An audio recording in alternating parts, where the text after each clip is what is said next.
Hey, good evening, everyone. John Henry Soto here, along with George Batista. Welcome to Counterparts, where we spotlight conversations on creative minds, musical minds, amazing minds.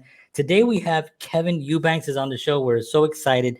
George and I are music nerds, as many of you know, and we are very excited to have him on here. We're going to be talking about, obviously, Tonight Show, new music, old music, future music, everything having to do with music is going to be tonight. So please hang on tight because it's going to be a lot of fun. I think if I can click this button.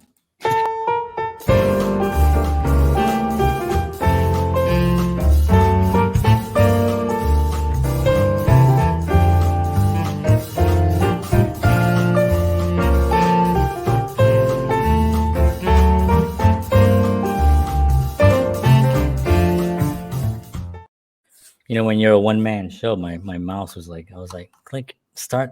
Yeah, that's the worst. Yeah, I hate that.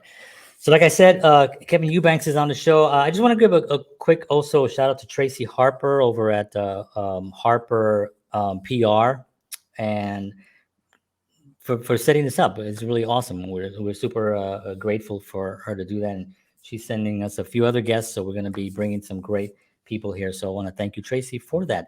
Before we get started, George, we got some love for our sponsor. Yes, we do. So, all right. So, the Counterpart Show is brought to you by Wellness Resources, a family owned and operated nutritional supplement company providing the highest clinically formulated supplements since 1985. Find out why Wellness Resources supplements are the top choice of health conscious individuals around the world. Go to myvitaminresource.com. And if you enter the promo code Counterparts, you will get free shipping on all orders. All right. So let's talk a little bit about our guest today. We are so excited to have Mr. Kevin Eubanks. So Kevin is an American jazz and fusion guitarist and composer. He was the leader of the Tonight Show band with the host Jay Leno from 1995 to 2010. He also led the primetime band on the short-lived The Jay Leno Show. Kevin continues to perform and tour as well, with recent shows at Exit Zero Festival in Cape May, New Jersey, Denton Arts and Jazz Festival, and the Trinity Church Wall Street.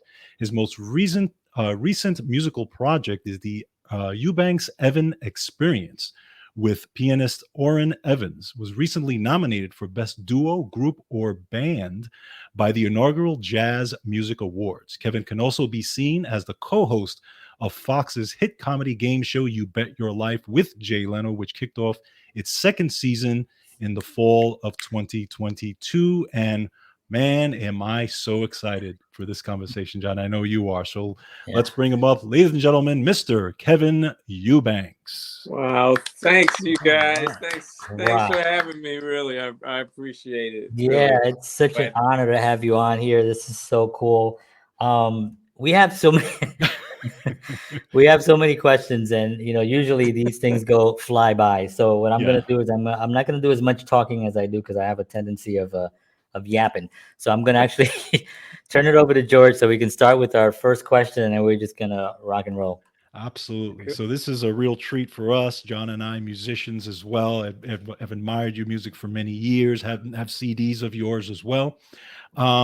So I know you come from a musical family, right? I mean, pretty much everybody in your family was playing something, right? And so it's pretty much in your blood, and it's interesting because I remember, when I was younger, I'm a drummer. So, there was something about the drums that attracted me. I was always into rhythm. Rhythm was just a part of my soul. So there was no doubt that I was going to play drums at some point in my life. So I know when you were younger, I think you were playing multiple instruments, right? Especially in high school, you were learning different instruments at one point. What attracted you specifically to the guitar? I don't really know. Okay. It's kind of weird. I started off playing violin. I played violin for 7 years. And in Philadelphia, my brother and I, Robin, a really great trombonist and arranger. And we went, I guess I was maybe 11 or 12 years old on the Uptown Theater on Broad Street, and and went to see James Brown. Oh, wow. For some reason, when I came out of the James Brown show, I remember it. I mean, it's, people say this a lot, but I remember pretty much like I was there, because I walked out. It was drizzling, a little bit rain. I was waiting for my dad to come and pick us up, and I looked down. I was right at the edge of the curb and looked down and watched the water going down the street. And I just looked up and said, I'm going to play guitar. Wow. And I don't know why, if you go to a James Brown show, why you think I would want to dance and sing. For some reason, I came out and said, I want to play guitar. Wow. And that's when it really, really started. Yeah. And I got a guitar for Christmas, and that's how it really started. It was from a James Brown show. Look at that. Wow. I mean, I guess no one really comes out of a James Brown show without wanting to do something. Yeah, exactly. I mean, that's true. Luckily it was a guitar for you. Oh yeah, we on our block in North Philadelphia, we, all the kids, our age, we had a circle, and everybody would have to get in the middle of the circle and start singing their favorite James Brown song, and then you had to dance as much as you could, and we'd all just be cracking up laughing at each other. But everybody, if you tried to get out of the circle, they push you back in the circle, and then you go into your thing. Yeah. And you start, and then I remember one time I was twirling and twirling and fell down in the street. And James Brown had that one thing when he goes off and they put the cloak on him and right. throws it off and he comes back. I fall down in the middle of the street, and everybody's saying, "What are you doing? What are you doing? Get up, get up." And I get up and I said, "Why did you do that?" I just would say, "I thought I was James Brown." And that was it. It was that was fun. That was but to this day, I don't know why after that show, then I said, "Oh, I'm definitely going to play guitar," and that's what happened. Yeah, I mean, it's really just the spirit of music that gets in you. It's not. It could be any artist too. That's the thing. I mean, it had to be James Brown for you, but it could be so many other different artists that just inspire someone. How many kids go in to see anything, a musical or something, and just come out being really interested in like something different that was in front there, but because the music, just kind of something it lit up, inside.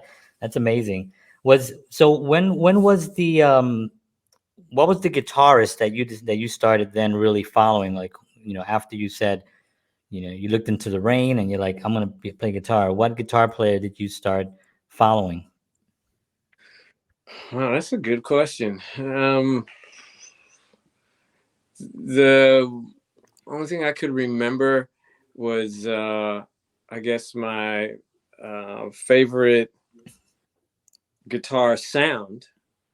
And I was trying to get a certain kind of gritty sound, was Terry Kath from Chicago.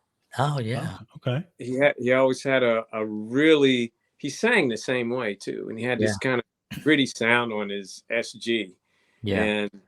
And I always was trying to figure out how to get that kind of sound to it, and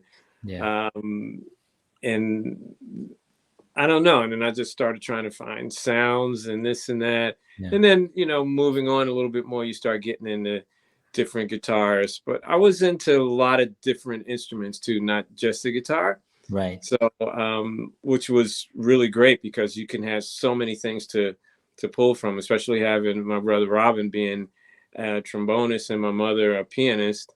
So, and being a violinist, well, 7 years violin. I don't know if that makes you a violinist, but you're still trying at 7. It's a difficult instrument. And so a lot of these things started attracting me.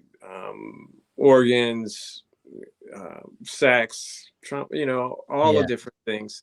And then later on you get into this guitar player. this horn player, and you get further and further and further into it. So I never really pulled out one guitarist, and but after a while you start getting into their songs, and then you start getting into them, and you start understanding, this guitar player plays great rhythm, or this one plays, has great tone in their sound, and their solos were so wonderful, and you start getting into a whole lot of things.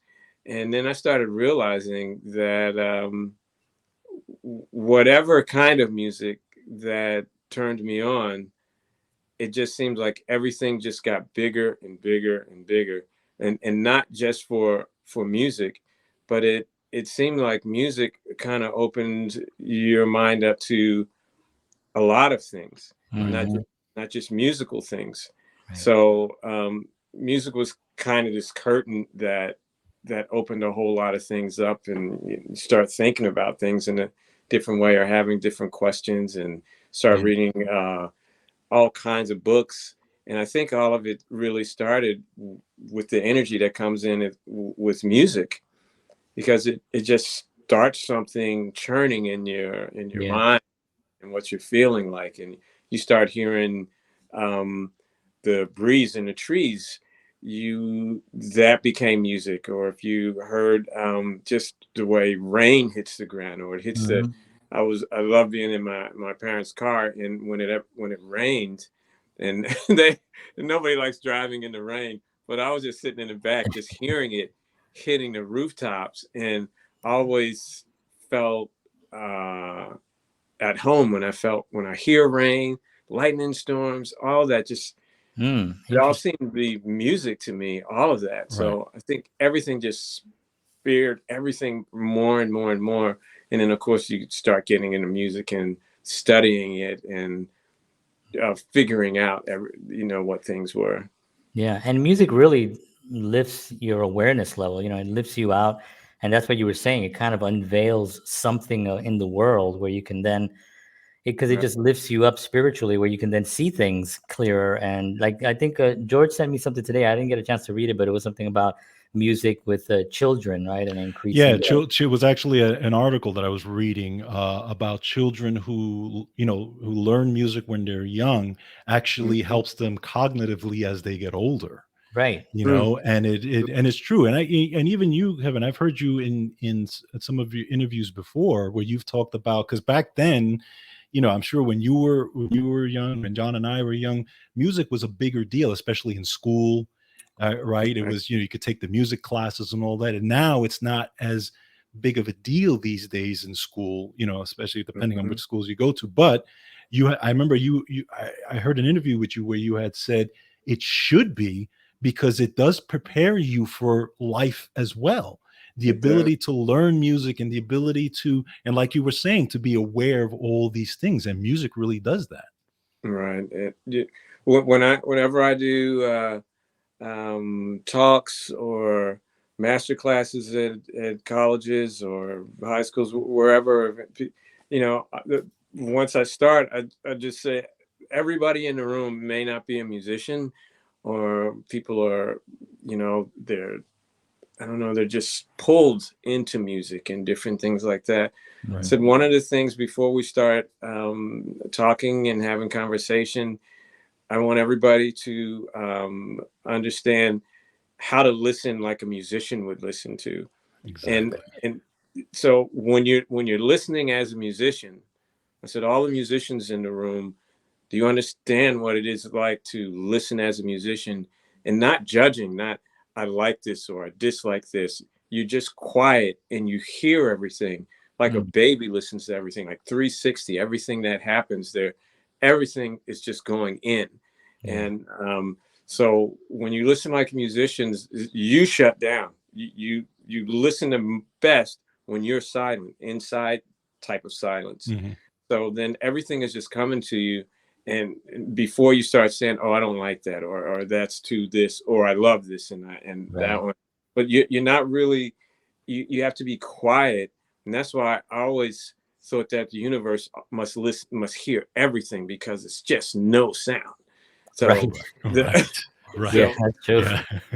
with that silence, you can hear everything. And just, Yeah. you know, and I've regretted so many times, like, just shut it down and listen. Just Yes. be Listen. a wonderful listener. And that helps you become a better musician, but also a better person, because you hear things, you listen things, you don't judge things. Yeah. So listen, I always say, let's listen like a musician should listen. Yes. Right. Right. Absolutely. Yeah, I think it's important in art also to just kind of like listen and stop for a second and just take in. You know, there's an interview with Robert De Niro where he talks about, he's giving like sort of acting advice, and he says, you know, just do less. Hmm. Always do less, because Hmm. what's around you is going to bring you to where you're supposed to be. What's happening in the scene is going to bring you there. But if you start off thinking, oh, okay, I'm going to go there because I know that the scene's going to go there, and you start off being there, well, then you're not really building up to the actual natural progression of where you're going. Exactly. And so Hmm. he talked about that, and it really applies to music and to all art, where you got to take a deep breath.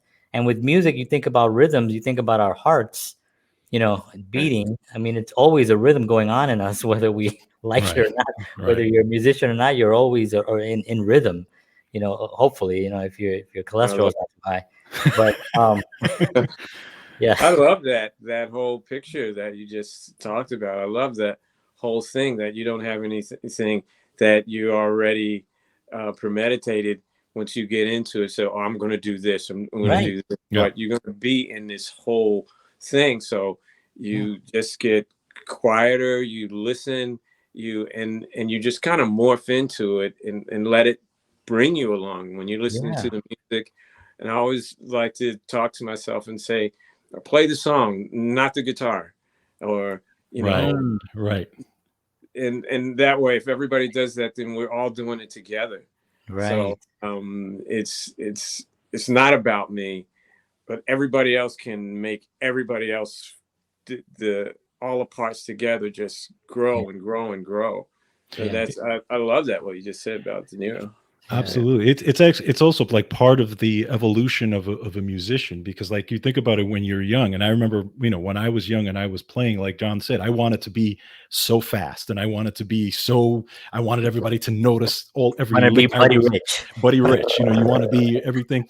And then as you grow older, and like you said, you start to listen, and you Yeah. start to and you start to kind of listen to the whole band. It's funny, one of the compliments I got later from a keyboard player who told me when after we rehearsed, and he said, "You know what I like about you?" I said, "What?" He says, "You listen.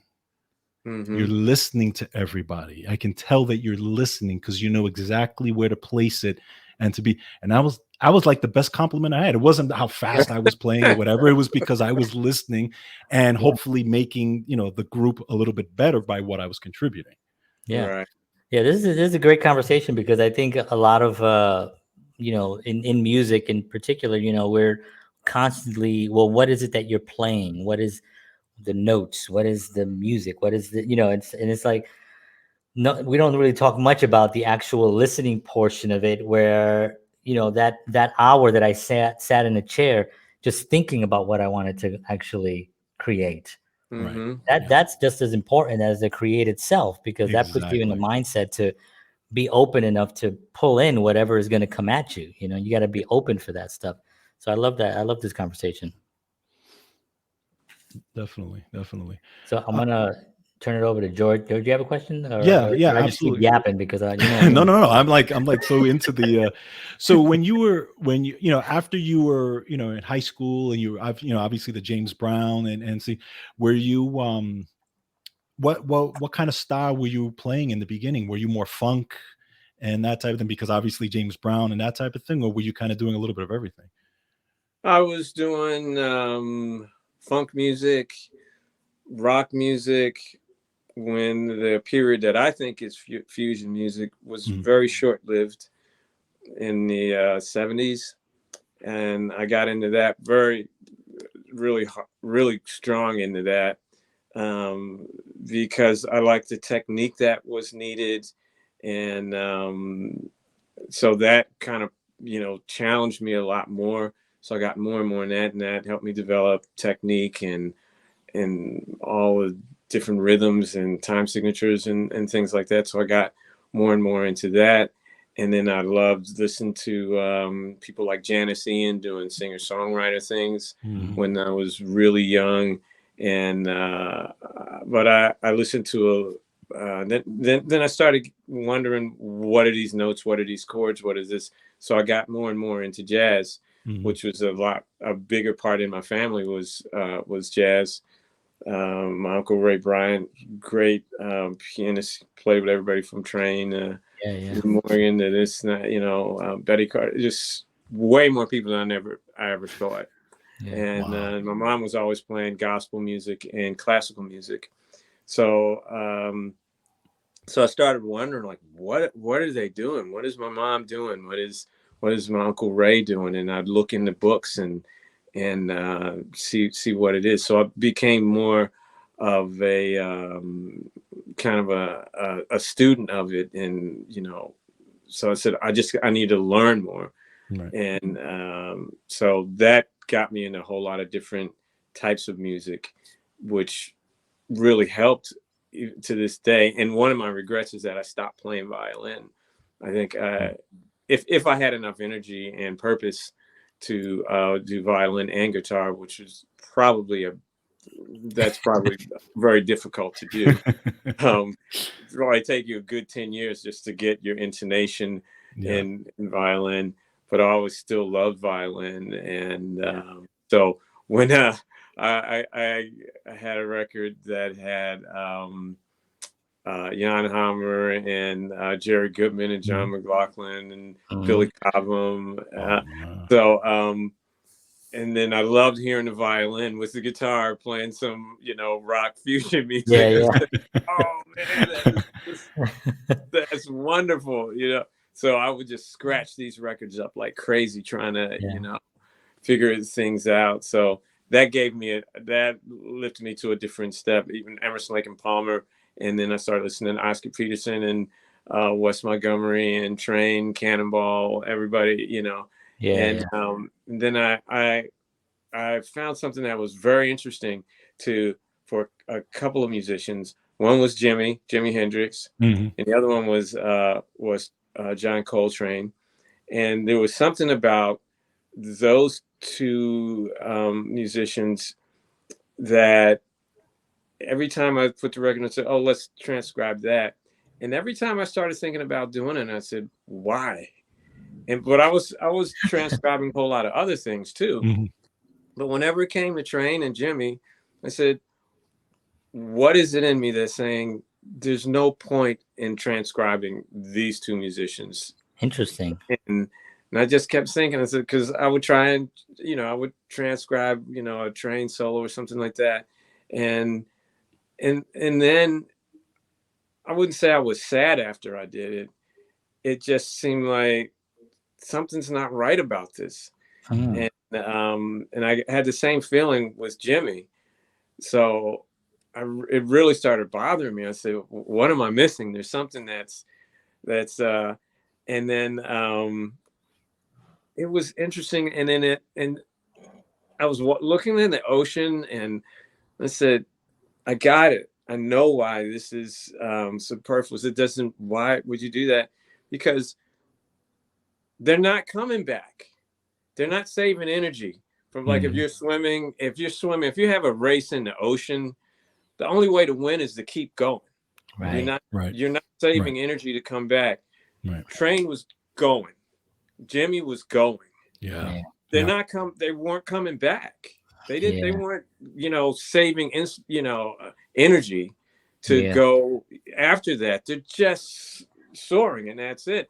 I said, so the notes were great, were this or that, but I said, you're not going to get anything in that, because it's the energy and the way they're moving is what is the magic of it. It wasn't the harmony, it wasn't the notes, even though all of that was there. But it seemed to me that energy was, I said, there's no point in doing that. So, and that the thing that it changed in me was you know, the energy that comes from musicians, that comes from music, that comes from all of these things, all of the music that came from the 60s, which helped change the society in the country in and of itself. And listening to a lot of the music and musicians, instrumental and vocals, all that, different genres that changed things. And it wasn't, you know, we get taught to education, you know, I'm going to copy this, I'm going to learn that, one harmony is this, was this and that and the other. But it was the energy that was coming out because of all the things that were happening in the country. And that turned you into a flame. So, and once that got in you, then it was, you wanted to embrace a lot of it. And then start saying, there's no reason to transcribe that. It's not, it started with Train and Jimmy. And then I started saying there's no, because their energy, the energy of the 60s that helped, you know, everything that was going on in the country. So it wasn't just the music. It was, you know, there was a purpose in the music. There was an energy in the music. And then that was like, oh, it was, and then everything turns to be more original once you respected that and understood where it was coming from. So I never really thought about the transcriptions went down a little bit. There's this and that, you know. So it's the energy that gets into you that gives you that, the flame. Once that flame flicks on, it changes things. So that's interesting. I never really thought of it that way. But you also look at guys like when you were talking about Train and Jimmy, I was thinking Stevie Ray Vaughan for me was like somebody that I never sit there and try to play Stevie Ray Vaughan because it's sort of like, why would I do that? Like that was his. He was on a rocket ride, you know, he was on his rocket ride, and you know he's and that music is still kind of rocket riding, and as well as Jimmy, but to try to get on that, and maybe that's one of the reasons. You know, I've always been, and George knows this about me, that I've never been one to do covers of songs. Like I'll do some Santana stuff, and you know maybe a Clapton little lick here and there, but I've never wanted to sit down and learn a song note for note because I always felt weird about it. And I think what you just said kind of like answered a lot for me because it's sort of like, yeah, it's that's the energy that they created and that's theirs. I can listen to it. I could admire it. I could even at home mess around with it. But to sit down and really try to get into that, I need to take that positivity and then create my own energy, being inspired by that, and then create my own work. Yeah, I mean that's what I'm getting from what you just said, which is like a master class right now. I mean, I love that when I hear you know, hear Jimmy doing Wild Thing. I don't want to hear anybody else play Wild Thing. You know, it's there's certain things like that. Janet Ian does the song called Stars, and it's like it was just so, you know, and I've heard other people, even Nina Simone, I've heard do it, and I just want to hear, and I love Nina Simone. Talk about energy, but I love hearing. I'm not comparing them to, but it's just the way Janice sang it.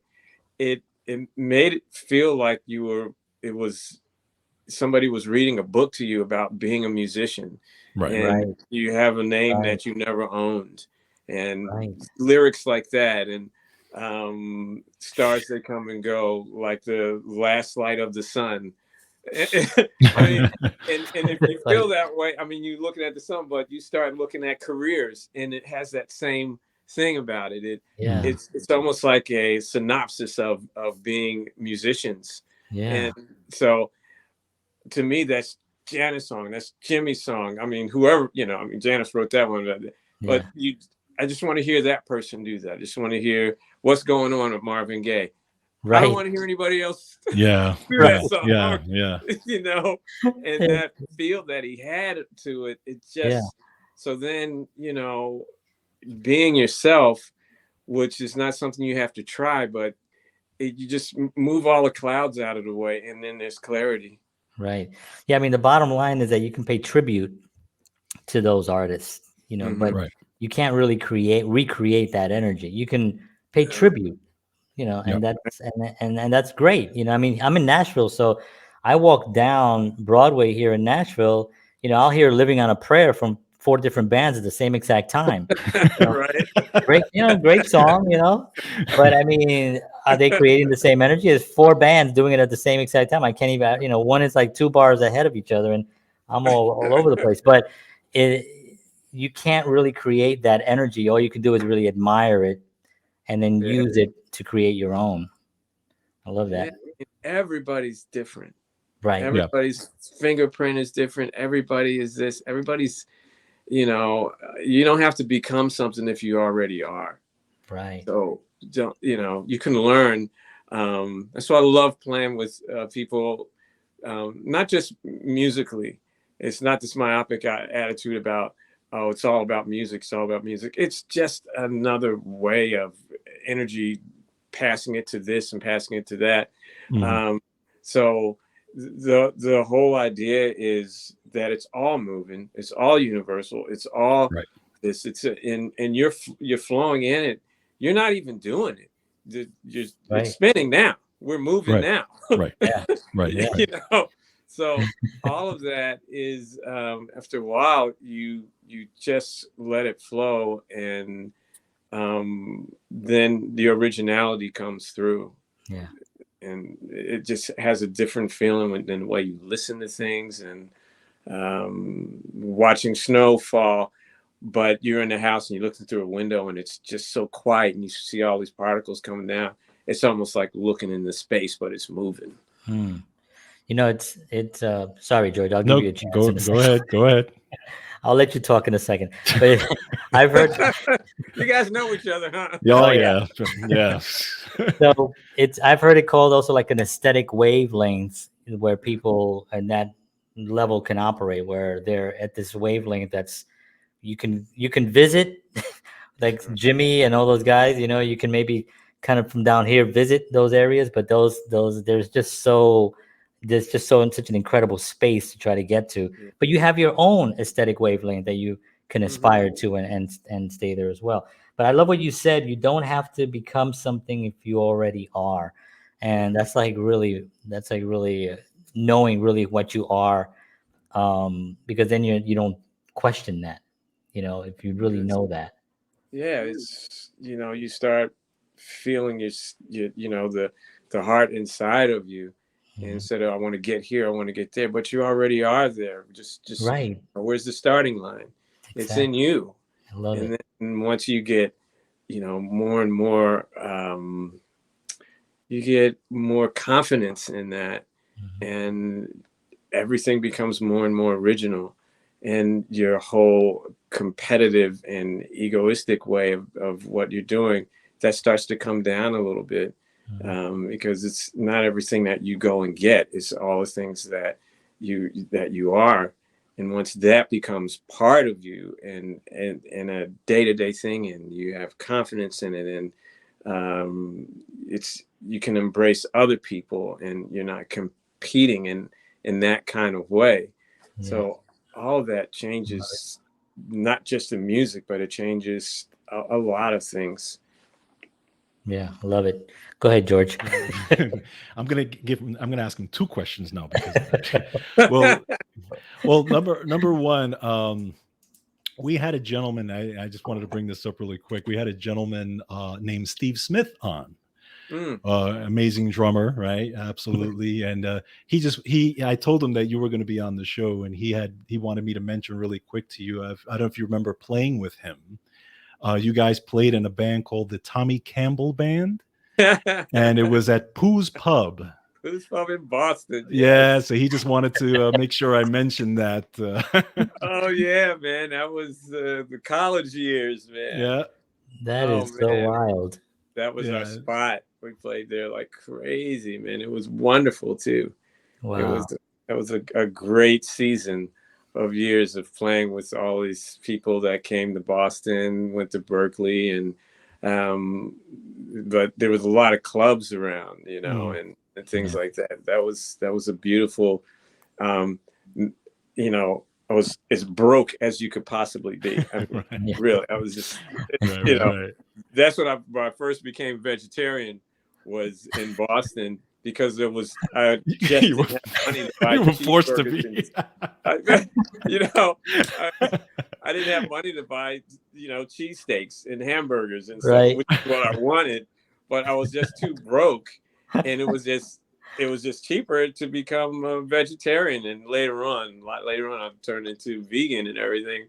But Wow. it started just because I was broke, and it was just cheaper, and little by little I just got used to it, and I started feeling that better, and that opened up different things too. But Yeah. I mean, we were all just broke. I mean, we just the little boxes of pasta, and we would just get butter, and just that was a meal, and it was man. terrible. When you look back at that, though, it's just like, at the end of the day, that was a whole part of it. It was that whole part of that beautiful journey that you were on at that time. You can think about it now and go, wow, what I went through, what I had to sacrifice in order to get to where I am now, right?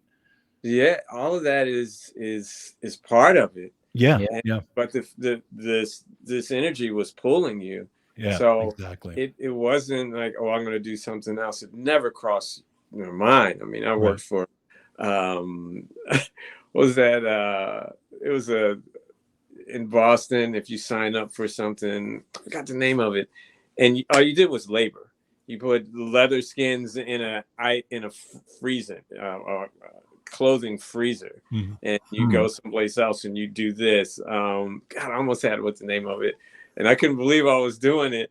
But but all I could think about was getting back home and practicing. I never finished that song.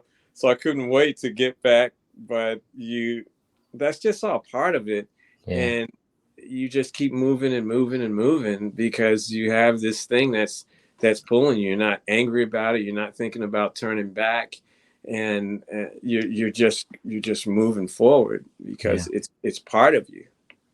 Yeah, I mentioned manpower. That's what it was called, manpower. Oh, manpower. Yes. Yeah. Okay. Yes. Nice.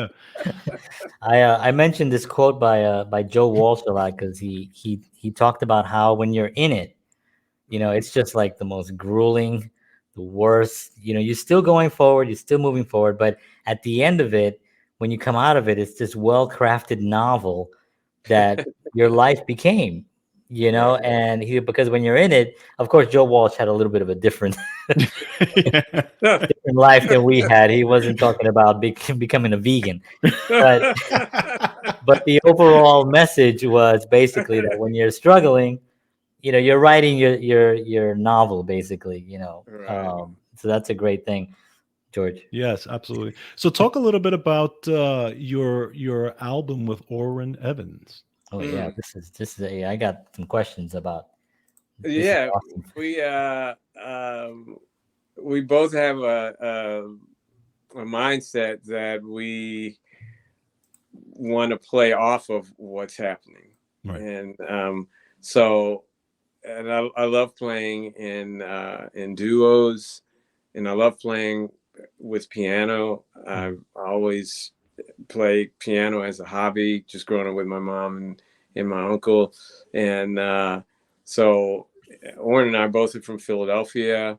His mom and my mom knew each other. One sang, his mother sang. My mom always played piano and sang too.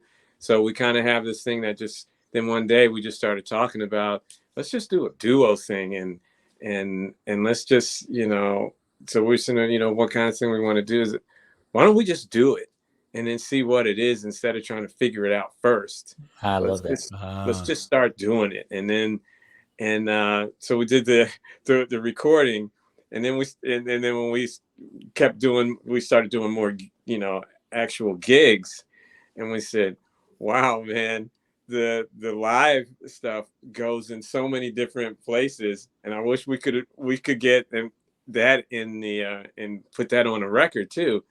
But we did a gig in a place called Chris's here in Philadelphia, and we recorded it.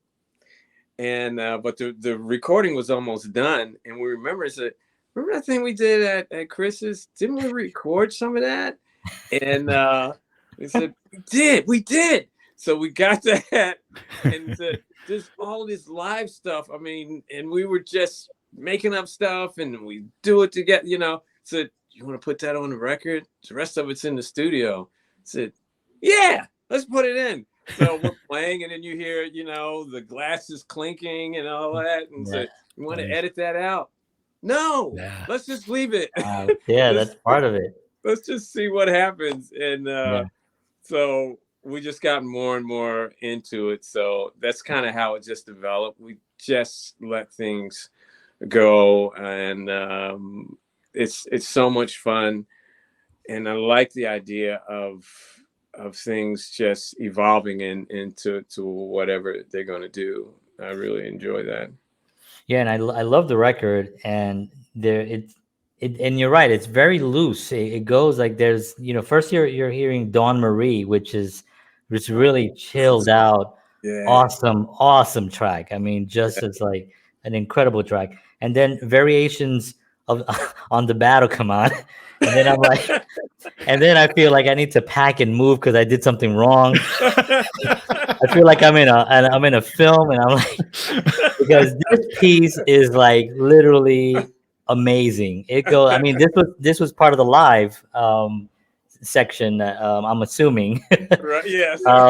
And and it was like, what inspired that? Because I was listening to it and I was like, man, I was so blown away by where it went emotionally, but it also energy wise. But you guys were it seemed like you guys were improvising, but also on the same page as well, which is the best place you can be. Yeah, it's I mean, when you start to make up the entire song, you just lean on each other. Yeah. And if it goes that way and you feel that energy's coming up on this side, and you just let it happen, and everything peaks and comes down as long as you're not being abusive. And you look out for the next person, you look out for each other, and so, oh, wait a minute, you know, this is turning on, you know, and then you step back, and that person goes, and then before you know it, you're the only person playing. And, you know, and at some points though, you realize that just stopping is comping to that. It's just a long rest. You know, in the song, you know, like, you know, 3-bar rest, but that empowers the stuff that you do here. So it makes it, you know, when right before the sun comes up, and you hear this, you know, you see the colors changing, and birds start singing more, and everything, but right before that is really, really quiet, and that makes that bloom.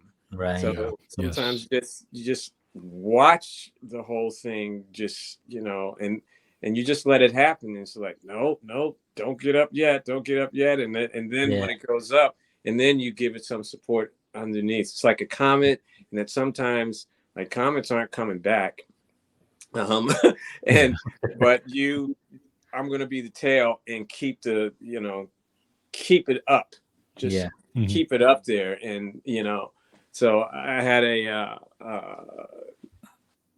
sax player named Sam Rivers that I played with for a few years, and he and I, before we I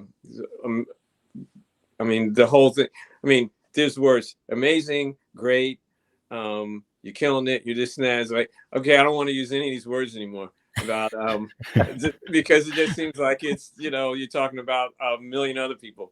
So Sam and I, before every show, Sam and I would talk about planets, and talk about sound, and talk about things like that, and says, which side is up, because people be on that equator, they're down.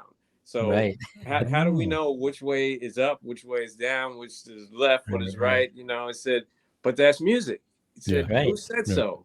And we would talk about that.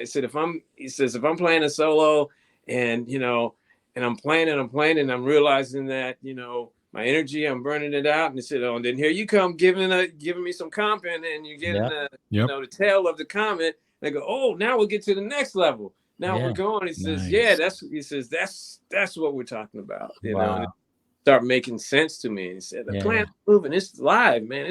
It's real, it's just, it's smiling, but we don't know how to interpret it. Right. Unless you're a flat earther, then you're in trouble. But we're not going to go in there. That's another show. Yin and yang. Yeah, exactly. Well, we're at 45 minutes, and we haven't talked about. Really? Yeah, I know. I said it. I said it at the beginning. This is what happens. We want to talk a little bit about your time on the Tonight Show with Jay Leno. Right. That was where the country got to know you, and you became such an intricate part of that show for so many years. How did that come about? Well, early on, how was that? Did you audition for that? No, they asked me to be in the band, and I was touring a lot during that time, early 90s, like 92. And I was getting a little burnout because I was in New York. I had good record deals then, and I was traveling quite a bit and in the studio a lot, and it was wearing me out a little bit. And then they came up and said, "Oh, you want to be in a band and Tonight Show?" I said, "Really?" I said, "Okay." They said, "Yeah, we need a guitar player." So I go in. That's so cool. And then after a while, they just said, "We want you to be the band leader." And I said, I know all these are all my friends in the band. Right. And they said, well, we really want you to be the band leader. Talk with the band and everything. And they said, yeah, man, you just do it. And that's how it became. I had not met Jay before then, or had no inkling of wanting to be on television. Or I used to watch Johnny Carson a lot and stuff like that. And I'd never met Jay before, but we kind of had a sense of talking with each other a lot whenever we were in the studio, when I was just playing the guitar in the band. And I was doing some arrangements and stuff like that too. But we would always kind of talk. I mean, Jay talked with everybody. It wasn't just me. And then we just got more and more easier and easier to talk with each other. And then that same thing started winding up on the set, that because we were so used to talking with each other, and that it just started happening on stage, and it just started becoming part of the show. So, and then that turned into skits, it turned into this, and then one day I said, what am I doing? When did all of this start? And I had to put on these clothes and be this, and he's doing that, and before you know it, it was Hollywood. And it was because I thought I would probably do it for 3 or 5 years. Can't remember when the contracts were then. And I said, oh, they'll probably want to move on or something. Or I said, I want to get back on the road and stuff. But it just got bigger and bigger, and I started learning more and more things. I started meeting everybody more and more and more. B.B. King, we became really good friends. Wow. Buddy guy, Willie Nelson, and the guy that was driving all the time. And then Gates would come in and say, Kevin, Willie's waiting on you. I was like, oh, okay, I'll be, and then I'd go to his bus. He'd always come in on a lot. He played the show pretty often. Yeah. And I would just hang out with Willie on the bus, and we would just play chess. Nice. Wow. Nice. That's awesome. We only took a couple of moves, and we were like, okay. So we just sit in the bus, and he says, I don't really trust people that come on the bus that don't want to share some tea.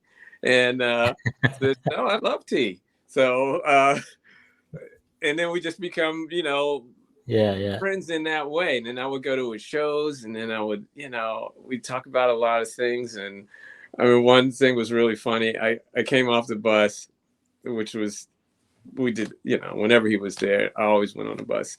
And one of the executives, I would come off the bus, getting ready to go into the, back into the building, into the studio. And a guy named Rick, he would come out, and he would see me coming. I could say, "Oh, Rick's standing there. He's just waiting to look at me." So I come in, and he goes, "Hi, Kevin. How'd everything go?" I said, everything went really well. I talked to Willie, and I said, the song had to be 3 minutes and 40 seconds and not anything more than that. And it's the song. He said the song was still going to sound really good. And he said, "Appreciate you coming in, letting us know what would be the best thing for the show." And Rick said, "Okay, that's really good." I'm completely wasted. Right. And I'm trying to You're trying to be really like professional and like.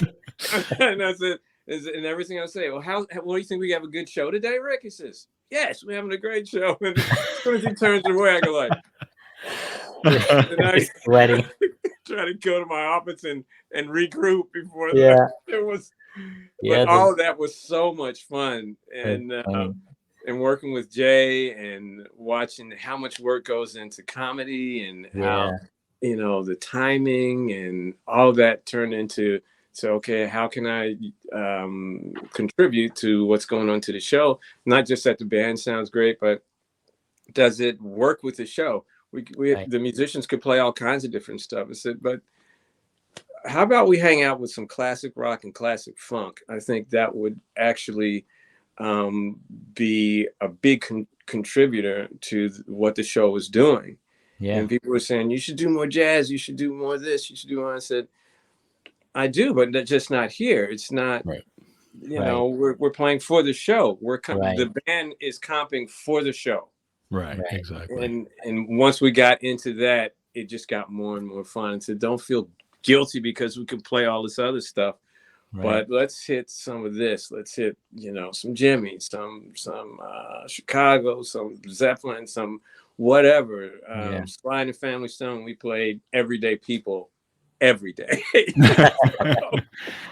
But So go ahead. I'm sorry. Go ahead. No, I was just going to say that it seems like that whole experience actually helped to train you, because right now you're co-hosting with Jay, right? Doing your Berklee Life, right? So, and then immediately, because I've watched a few episodes of it, you can see the chemistry between you two there in this show. So it actually helped that whole experience. I feel, I'm sure you feel the same, that it actually helped you out with this, right? Oh, I had no idea that it was just an ongoing thing. It just kept going. It just kept going. And doing this show, You Bet Your Life, this is our second season. And the main thing that I had to get used to was not having a guitar and not having a band. Exactly. So I said, wow. So I had to kind of get used to that. And first I was, saying, I want to have a guitar there, so maybe I can figure out a way to do something in this new show, but still have a guitar. And I talked to a really good friend of mine named Jerry here in Philly. We grew up together. He's a guitar player. We met each other when we were 13 years old. His band was next door to my mom and dad's house. And I'm turning up all loud, and they knock on the door. "You live here?" "Yeah." I said, "Come play with our band." And we all, me and Jerry have been friends ever since. So I called Jerry and said, "I don't know, man, without the band, without a guitar, and I'm just, being a co-host." And he said, "What are you talking about? Just go ahead and do it. Just leave the guitar. Don't talk about it. Just leave your guitar at home." And so you're going to be playing guitar. You've been playing your whole life. You're going to keep playing your whole life. So you just go into a different set, and just keep an open mind. Like you have an open mind when you learn different kinds of genres of music. Just do it. And you and Jay are cool. So I got, more and more relaxed with it and stuff like that. So, and it's working with Jay, and he's so he's just so good at, phrasing everything and how to keep things moving and this and that, but keeping the comedy, and comedy is not just jokes. Comedy is energy. Right. Yep. So if you can release that energy into other people, then it all comes back, and everything is just circular, and it comes back and it goes out and it comes back. And when you're playing shows, with you both are musicians. When you're touching the people, they reach back and touch you. Exactly. Yeah. So I have a question, because in those last 50 years of the Tonight Show, there were only two band leaders. Maybe there might have been one in the middle there for a little bit, but generally there was only two band leaders. Did you get to talk to Doc Severinsen at any time during I've never met Doc. Really? Wow. And what I want to do now, because people were talking to me about Doc Severinsen, and I said, I can't believe I never saw him. But that's how this set is out and the new set's coming in. But I would love to have lunch or dinner with Doc Severinsen, really, like with Ed McMahon and these people like Don Rickles and stuff like that. So I'm hanging out with these cats and learning so much from them. Right. Absolutely. And I always wanted Doc Severinsen. He balanced that really well. I mean, he had Clark Terry in the band and just these great jazz musicians in that. And Doc kept his cool. Everything was, did his gig, and it really helped support the show and all of that. It was great the way he ran that. Clark Terry would have been a wonderful host too. So, but everybody stayed cool with it. You got these, and so all of that to me, that was very impressive to me, that all of these people were there at the same time and everybody was cool with what they were doing. Yeah.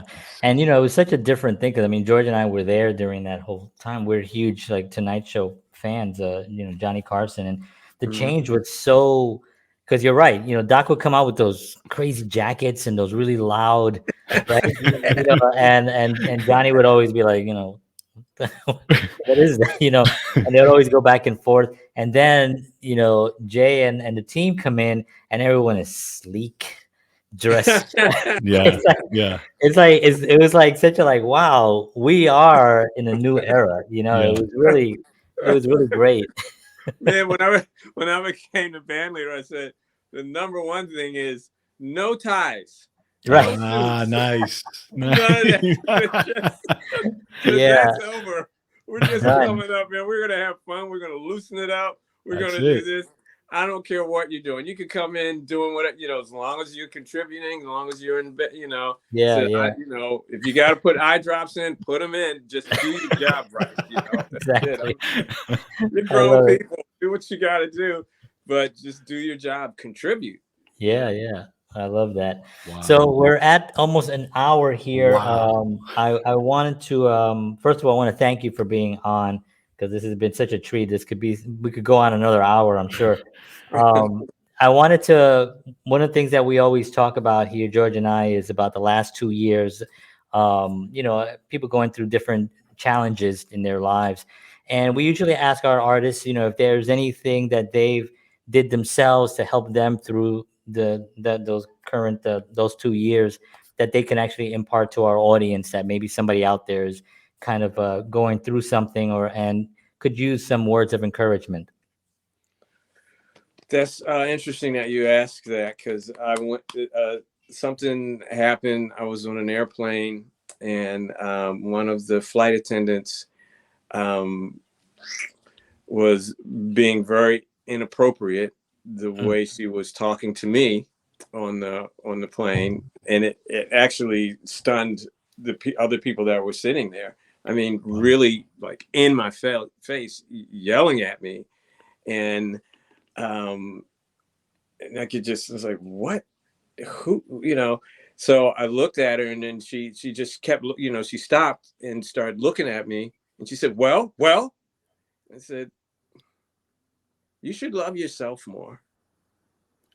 And everything just froze. Whoa. Wow. And she didn't know what to do. and she just backed up, and she didn't know what to do, and everybody was just looking at her, and it's Holy silent cow. everything, So sometimes when you get caught up in something, or just love yourself more. Yeah. Not in an ego sense, but who you are to yourself, and you're in this, this is how you're circumventing this life, and love yourself more. So and not grabbing it and taking it from someone else, because you're not going to love yourself more for that.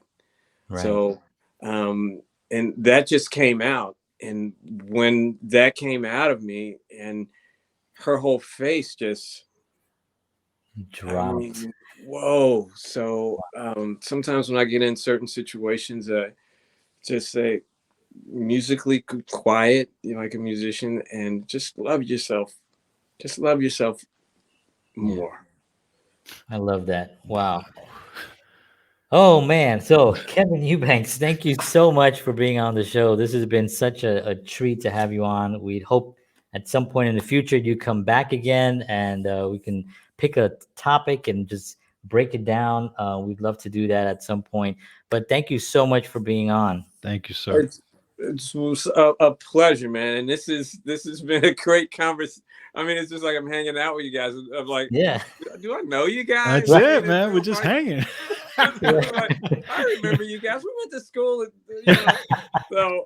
And I'd like to ask you guys questions too, because I like to talk to people that are, musicians. We talk about things, and musicians, and I always try to remind, I'm talking to other musicians, and particularly, younger ones that, are called students. Right. We all are, whatever age we are, we're all students. Right. But I always just say, you're not just a musician. You're intelligent, you're creative, you see things, you can be quiet, the difference between being quiet and listening. So you have all of that. So you're not just a musician. You're something deeper than that. And just remember that. And it just comes out in your music. I love that. Thank you. Amazing. That's so awesome. You're awesome, man. Thank you so much for being on. We appreciate you very, very much. Thank you for having me. I really had a great time with you guys. Great. Thank you. It's so much fun. I mean, if the three of us were in a room and we just start putting putting songs on and stuff like that, we would just be, before you know it, we'd be jamming. Yep. Yes. Hours would be gone. We'd be just jamming. I can totally sense that. Yeah. That means a lot to us, man. Yeah, thank you so much. Absolutely. I hope that happens at some point, man. That'd be cool. Why not? You're in Philly. I'm in Nashville. Georgia's closer to you. Yeah, man. I can meet you, man. Let's do it. Let's do it. We'll make it happen. All right. Thank you so much, Kevin. Thank you, guys. Thank you, guys, man. We'll be right back. Thank you. Wow. Wow. What a conversation. How inspiring. That was just exactly what you think you want to have. Yes. Yes. But 100 times better. Better. Exactly. Yes. I was just that was so cool. So all right. Well, George and I usually after we end this broadcast, we end up talking for another hour, especially when we're inspired by ourselves, when nobody's watching. Yeah. We talk about how lucky we are that we get to do this and to meet these incredible individuals. So I want to thank Kevin for being on again. And thank you all for watching. We appreciate you very much. We'll see you all next week, 7 p.m. Central, 8 p.m. Eastern Standard Time, right here for Counterparts. George Batista. I'm John Henry Soto. We'll see you next week. And as always, peace.